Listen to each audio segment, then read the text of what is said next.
हेरे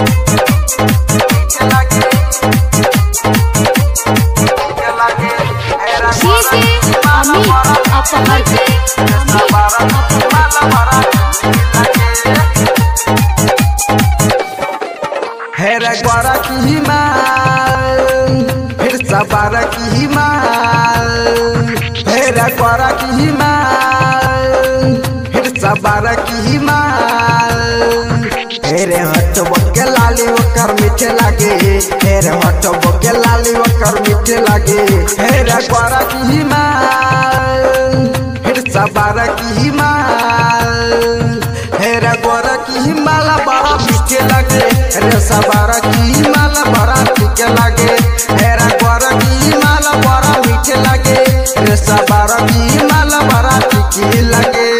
हटबो के लाली ओकर मीठे लगे, हेरे हटबो के लाली ओकर मीठे लगे।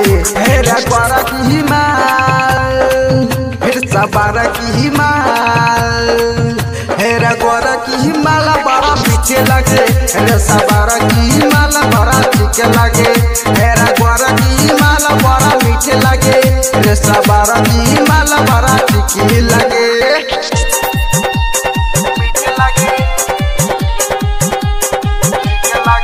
Music by Riya studio Khagaria. DJ Amit अपहर के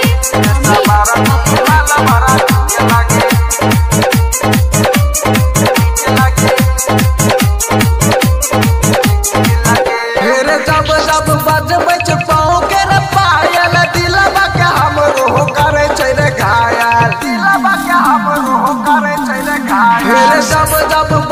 छ पाँव के रे पायल, दिलवा के हमरो करे छै रे घायल। पूरा के हवा बारी ठीक लगे, हेरे पक्षियों के हवा बारी ठीक लगे।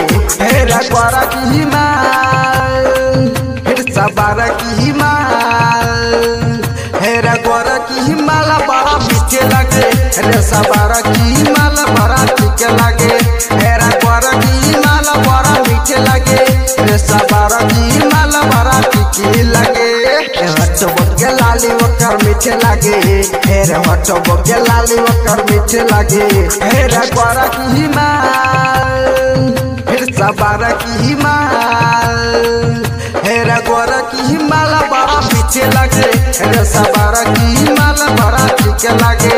हेरे गोरा की माला बड़ा मीठे लगे, रे सवार की माला बड़ा ठीक लगे।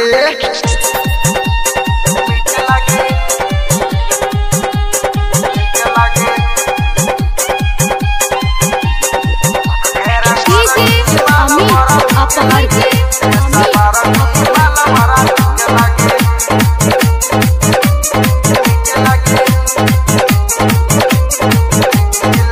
हेरे राजू बाबू यार बिन बेहालबा का कही भाई अभिषेक के मालाबा, कही भाई अभिषेक के मालाबा। हेरे राजू बाबू यार बिन बेहालबा का कही भाई अभिषेक के मालाबा। सूरज के माला बड़ा ठीक लगे, हेरे सूरज के माला बड़ा ठीक लगे।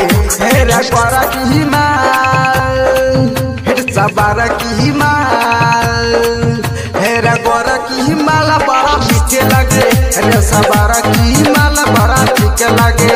हेरे गोरा की माला बड़ा मीठे लगे, रे सवार की माला बड़ा ठीक लगे। हटबो के लाली ओकर मीठे लगे, हेरे हटबो के लाली ओकर मीठे लगे। हेरे गोरा की माल फिर सवार की माल, हेरे गोरा की माला बड़ा मीठे लगे, रे सवार की माला बड़ा ठीक लगे। हेरे गोरा की माला बड़ा मीठे लगे, रे सवार की माला बड़ा ठीक लगे। Recording by Riya studio Khagaria Bhadas.